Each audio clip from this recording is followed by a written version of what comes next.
Hi, I'm Adam Kreek, an executive business coach here with the delicious and nutritious Dov Baron. In this episode, you're going to learn about three things. One, what you're missing about values and the conversation around values and how that can make you a better executive and leader.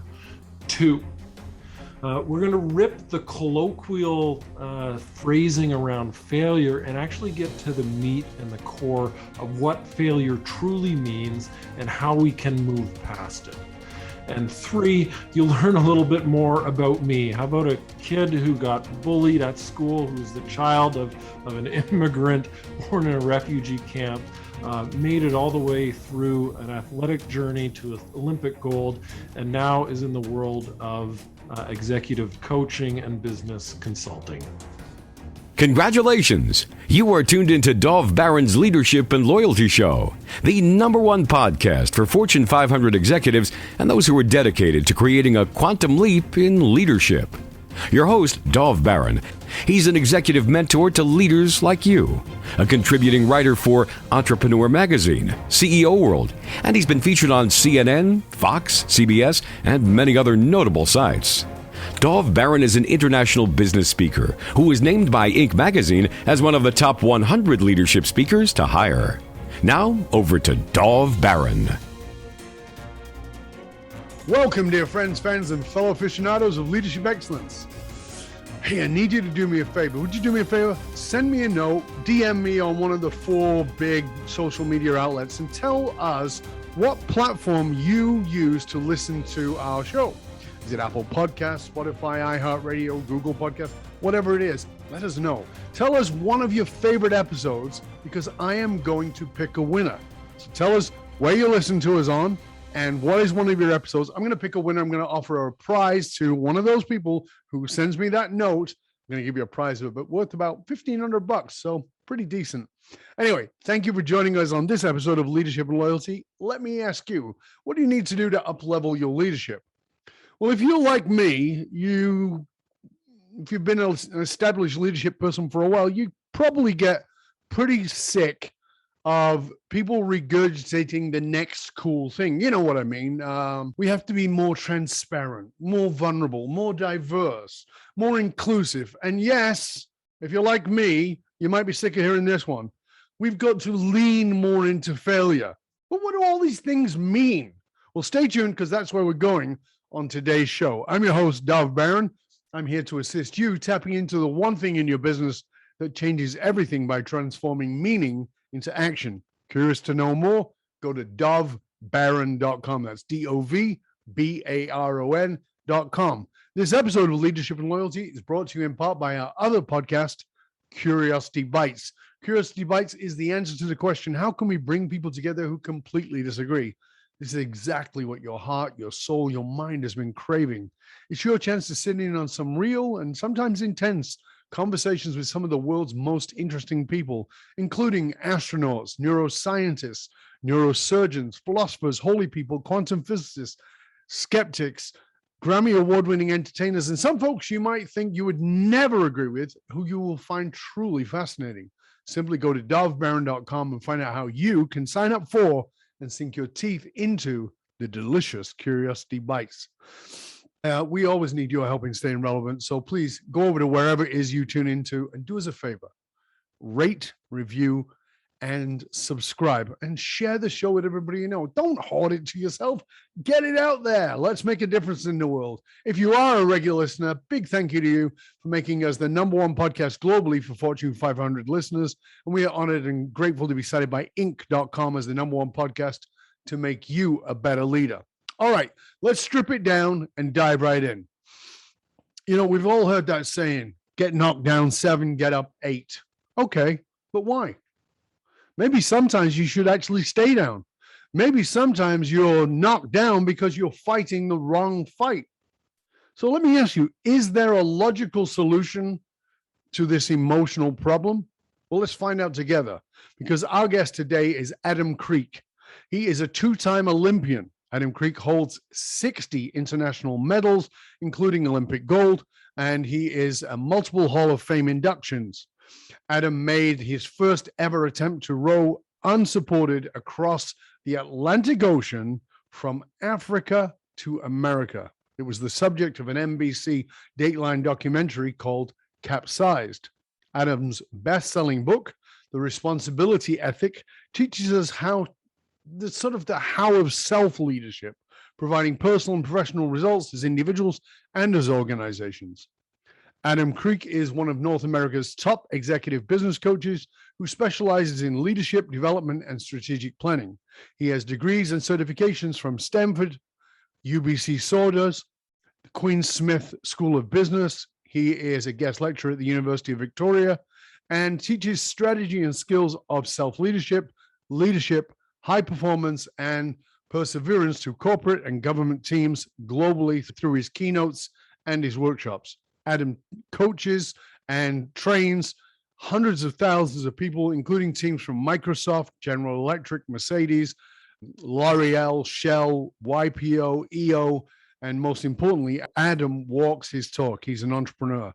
Adam runs two small corporations, Kreek Speak Business Solutions and Ergo Eco Solutions, a low-carbon initiative that connects small business and small government. Ladies and gentlemen, please put your hands together and help me to welcome TEDx speaker and best-selling author of Responsibility Ethic, Adam Kreek. And the crowd goes wild, young man. What an hell of an intro, Don. Good to have you here, mate. Thank you. It's a pleasure to be here and have this conversation. Yeah, and we're living in the same part of the world, which is also unusual for me and my guests. We're both living in British Columbia. You're on the island, and I'm on the mainland. But we are literally a 15-minute plane ride away from my back door on the seaplanes that go out of here into Victoria.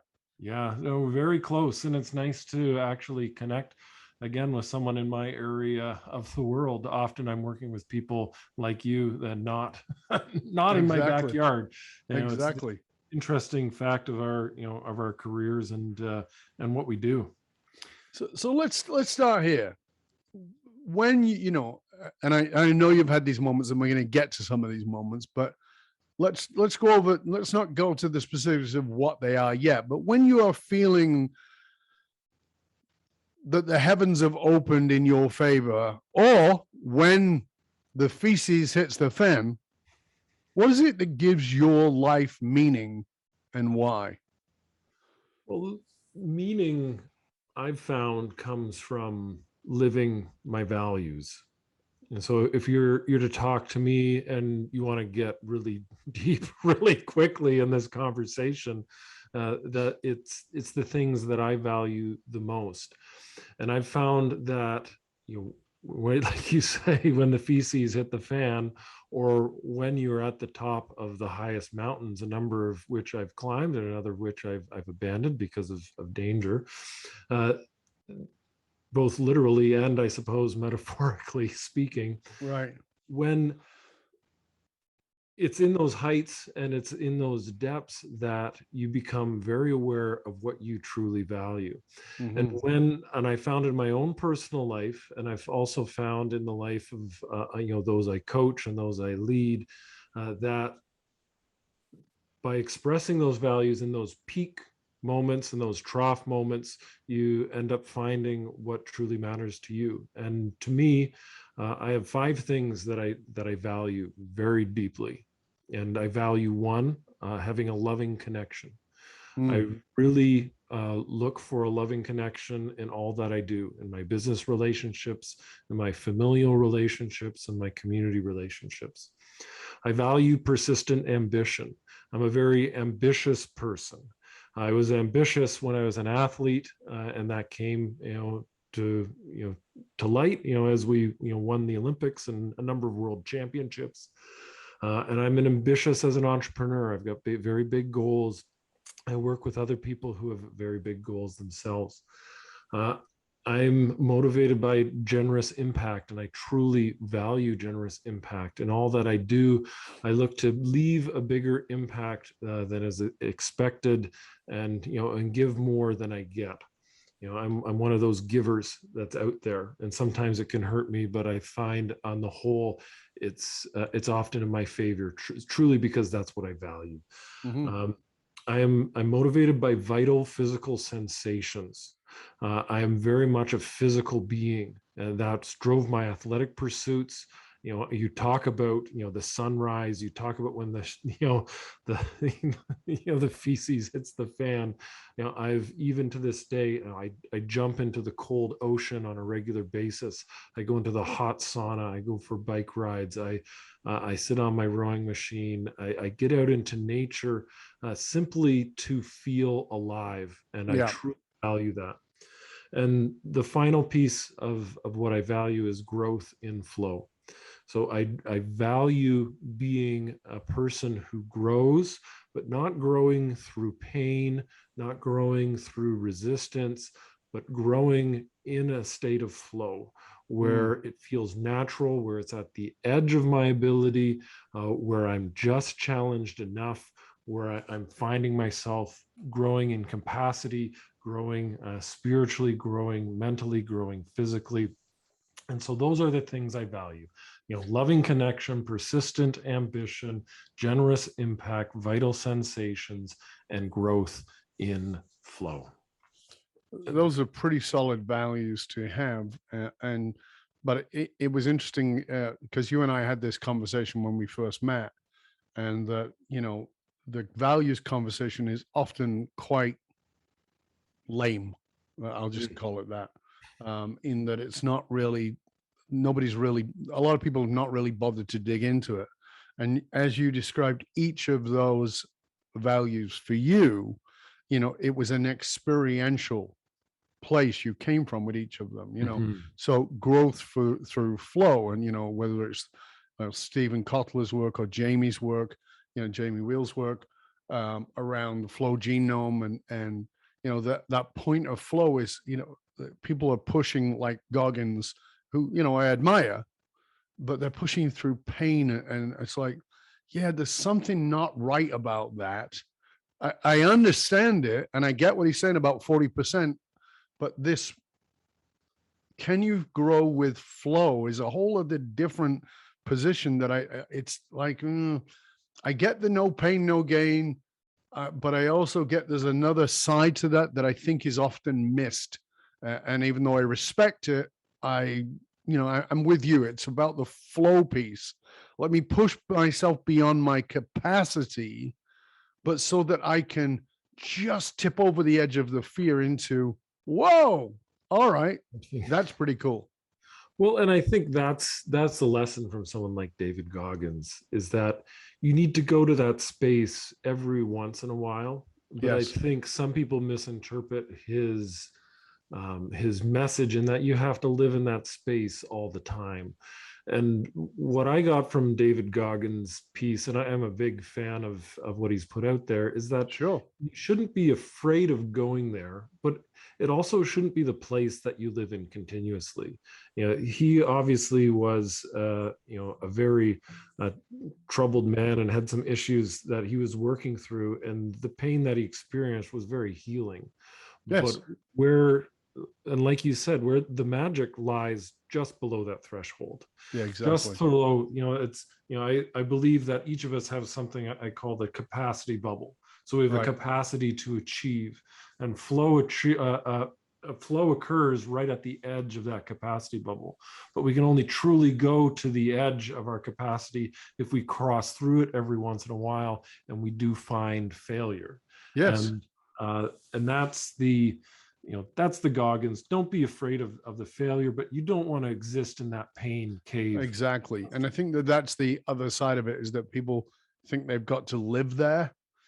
And so the life becomes stamped with, it's about always leaning into the pain, as opposed to saying, no, I want to find the edge and live as close to it as I can, but not to be living so my life is profoundly only marked by that pain, because I don't watch those videos and think, oh my God, here's somebody in flow. I think, oh my God, here's somebody in pain constantly. It's fascinating. That's why I was saying about the get knocked down 7 times, get up 8. Well, maybe you shouldn't.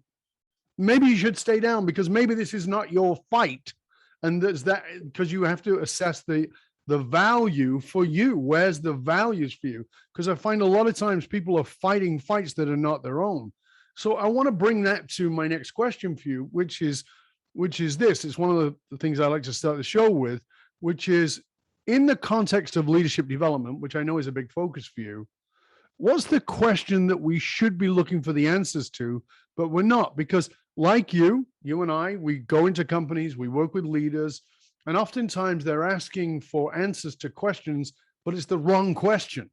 So we can answer the question, but it won't give them the answer they need. It'll give them the answer they want. So what's the question that you think leadership development should be asking that they're actually ignoring? Well, I think it would be a 2-part question. Sure. Which is, what do you value? Mm-hmm. And then how do you use that to make better decisions? Mm.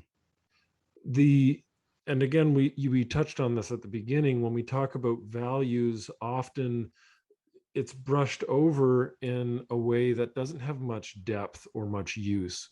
And what I've found is that, the values exploration and application really shows its strength in times of culture and times of crisis, Mm-hmm.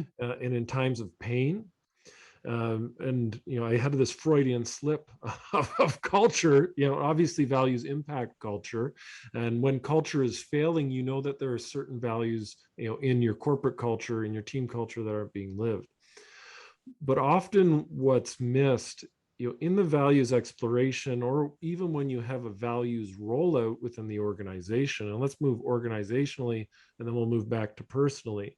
Mm-hmm. So in a values rollout, and I've been part of many, like dozens and dozens, where you have the executive team, you've gone on a retreat, and they've understood what the values are and how they are meaningful to the organization. They get on stage and they jump around and say, we value trust and communication and integrity.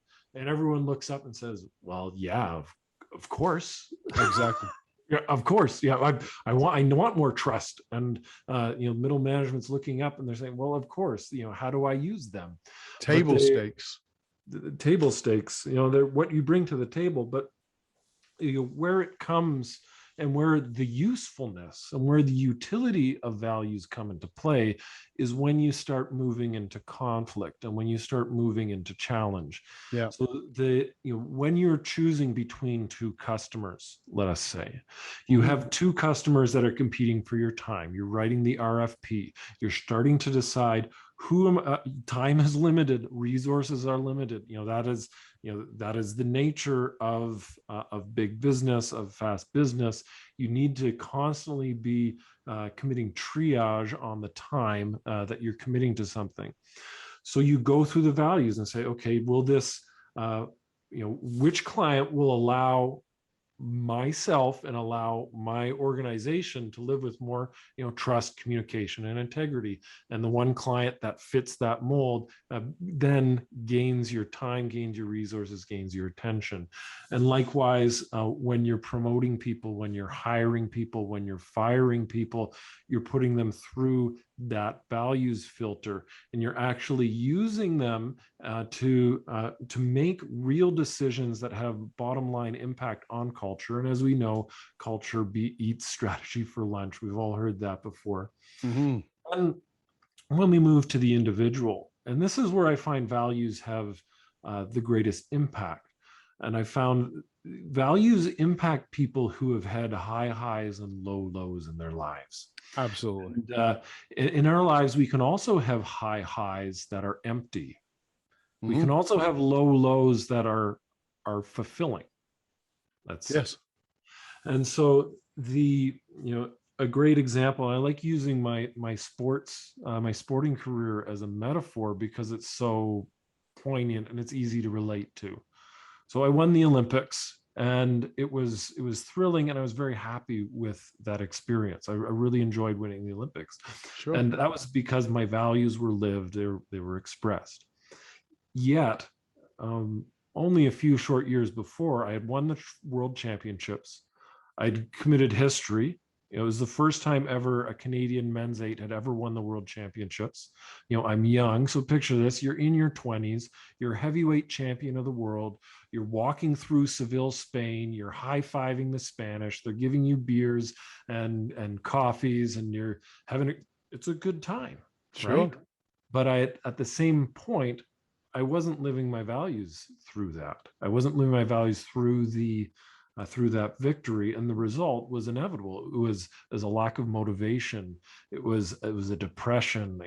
A case of the blues, a lack of strength to continue. It was gone. I didn't have the gusto or the oomph to keep on the track. And what I went through, this crisis of meaning, I can now through I guess through looking back and through my own maturity, recognize that it was a quest for values and a quest for living and expressing my values through achievement and through failure. Yeah.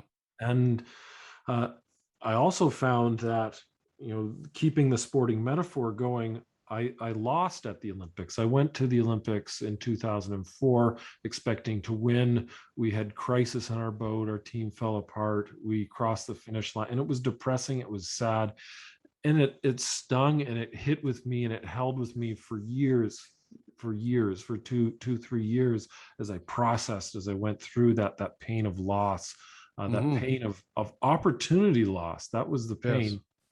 But again, because I wasn't fully living my values through the process, the pain was that much harder.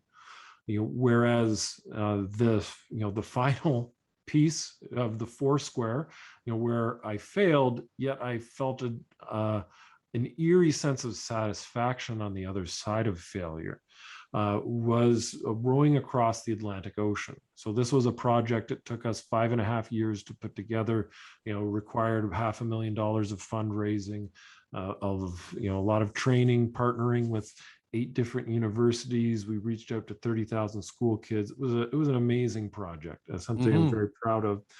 But we capsized in the Bermuda Triangle, and it was a failure. It was a failure because we didn't make it to Miami. We were 73 days at sea. But afterwards, it was obviously disappointing, because failure is always disappointing. Yet there is, like I said, an eerie sense of satisfaction on the other side. And upon reflecting on the journey and taking time to process, recognizing that, wait a second, I lived my values through the failure. And when we can live our values through both success and both failure, then we can find the strength to continue. And so when we're talking about the adult executive, when I talk about the adult, you're in your 40s, you're in your 50s, you can see the trajectory of your career on the horizon. What is ahead of you. And there's not a lot of surprises, because you've done your experimentation in your teens, in your 20s, in your 30s, and you're settling in to the person you are. Yes. This is where leadership chops come from, leadership strength comes from, that confidence, to build your leadership and then build a legacy that you will truly be proud of. And it's been said, success and failure are two sides of the same coin. Absolutely. But I love what you're saying there, because I think this is what's important to people. This whole leaning to failure stuff drives me nuts, because it doesn't have substance to it. Because I don't care who you are, failure sucks. Let's just put it, if you're an ambitious person, failure sucks. It's not good, it sucks. So let's just own that for what it is. It sucks. But what can come good out of it is if it refines the values. If you have the values going into something that fails, it should refine the values.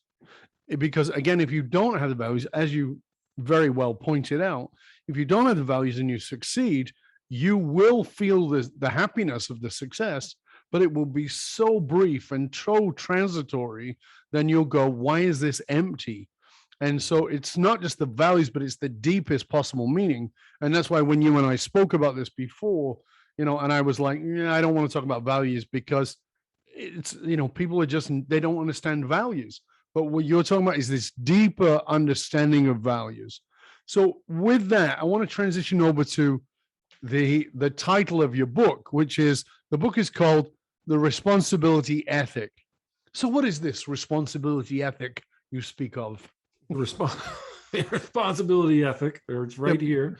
It's on what does that actually mean, the responsibility ethic? Well, the responsibility ethic is about taking ownership of your response to given situations. And it's a tale almost as old as recorded thought. It comes from Stoic philosophy.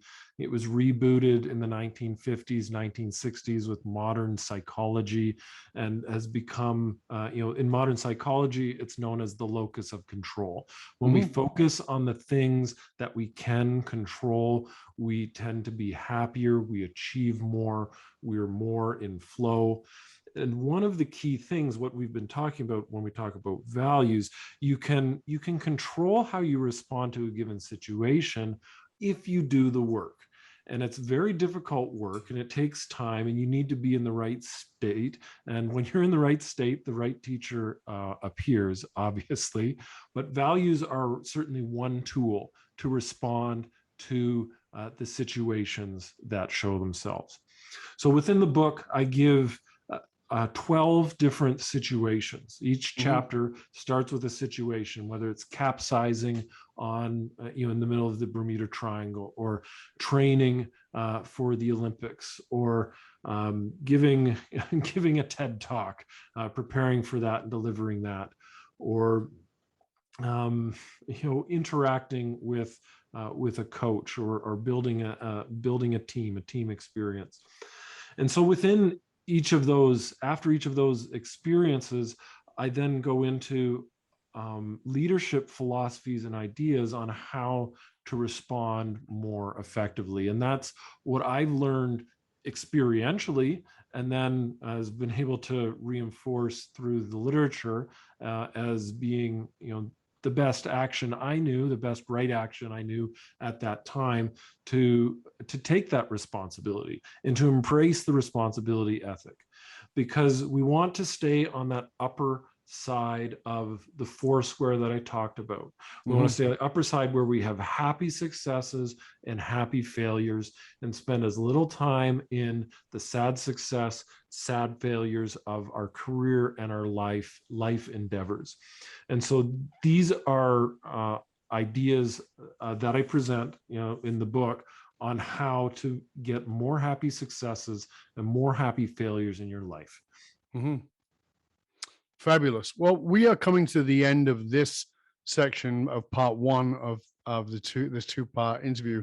In the next part, I want to take a look at a couple of things. I want to take a look at your journey from being a kid to becoming, an Olympian, and then ending up in the business world, in the leadership world. But I also want to look at, you lay out these stepping stones for failure, and it's not the lean into failure nonsense. It's like the practicality of it, and here's how you do it. And I love the structure of that. So it's very good. And of course, you laid that out in the TED Talk. So we're going to come back and we're going to talk about those things and a little more, of course. But before we do that, before we end this part of the interview, I would love for you to tell our listeners where they can find out more about you and all your resources, how they can reach out to you, how they can connect with you, and find out about your books and your seminars and all the other things you do. You can find me on Twitter, on LinkedIn. That's where I'm most active professionally. You can also look at my website, which is valuesdrivenachievement.com. On that, you can learn a little bit more about values and about some of the pieces that I offer. I am, again, very active on social media. So it's a way to understand my philosophy and my content, and then even reach out if you want to have a longer conversation or explore what an executive support relationship would look like between myself and you. Fabulous. All right, guys, gals, people, wonderful, wonderful human beings. If you are enjoying this, of course, what do you mean if? Of course, you are enjoying this delicious conversation with Adam Kreek. We're going to be back with Adam for part 2 of this delicious conversation in just a moment, in just one click. Actually, for you, you will just click away and come and join us, because we are going to dive deeper into the failure stepping stones, that there are actually stepping stones that you can step into that will pull you out of those feelings of regret or shame or guilt or any of those things, to actually propel you forward in a way that is deeply meaningful to everything that you do. We're going to find out more about Adam Kreek. We're going to find out more about his structure and his philosophy for moving us forward. Till then, stay curious, my friends. Stay curious. We'll be back in just one click. See you then.